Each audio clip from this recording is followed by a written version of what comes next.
So the question is the angle between two vectors A vector and B vector will be. ठीक है, तो आपको दो vector के बीच में एंगल बताना है। तो बेटा यहाँ पर दो संभावना है, एक तो हम इसका आंसर डॉट प्रोडक्ट से निकाल सकते हैं, क्रॉस प्रोडक्ट से निकाल देंगे। पहले हम डॉट प्रोडक्ट से निकालेंगे, अगर डॉट प्रोडक्ट वाला आंसर मैच कर देता है तो उसी को हम टिक करेंगे।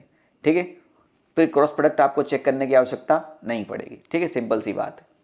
तो बेटा आपने अभी तक पढ़ा है कि ए वेक्टर डॉट बी वेक्टर क्या होता है, ये होता है ए बी कॉस थीटा।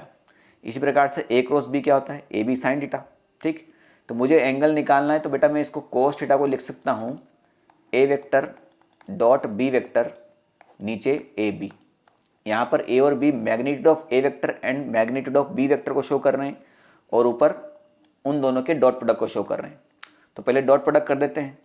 अब डॉट प्रोडक्ट क्या होता है बेटा, आई कैप के आगे वाले नंबर को आई कैप से, जे कैप के आगे वाले नंबर को जे कैप से, उसी प्रकार से चलता रहेगा। विथ साइन करना है तो 3 इंटू 3 कितना हो जाएगा 9, 4 इंटू 4 कितना हो जाएगा +16, और 5 इंटू -5 कितना हो जाएगा -25। अब थोड़ा गौर लगा के देखो, क्या मुझे ए और बी का मैग्नीट्यूड निकालने की जरूरत है क्या भाई। 9 + 16 25, 25 - 25 ये कितने होने वाला है 0। अब मैं 0 को किसी से भी डिवाइड करूं मेरा आंसर तो 0 ही आएगा ना। तो cos थीटा कितना हो गया आपका 0। cos थीटा की वैल्यू 0 कब आती है, जब थीटा कितना हो 90 डिग्री हो।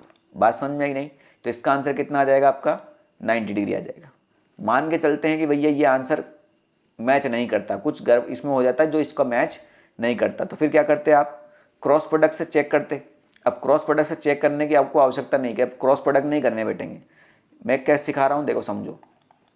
अगर आपके पास ए वेक्टर है x1 आई कैप प्लस y1 जे कैप प्लस z1 के कैप, है ना, और कोई दूसरा बी वेक्टर है वो है x2 I cap plus y2 J cap plus z2 K cap.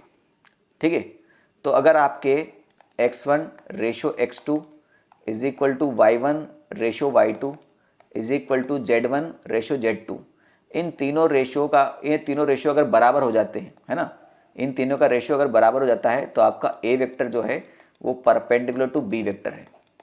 बात समझ में आई। इन दोनों के बीच में एंगल कितना हो जाएगा 0 डिग्री हो जाएगा। तो आपको क्रॉस प्रोडक्ट वगैरह चेक करने की आवश्यकता नहीं पड़ेगी, इसको अच्छे से ध्यान रख लीजिएगा। तो यहाँ तो बेटा दोनों का डॉट प्रोडक्ट कितना है 0, तो कितना आंसर आ जाएगा 90 डिग्री। ठीक है।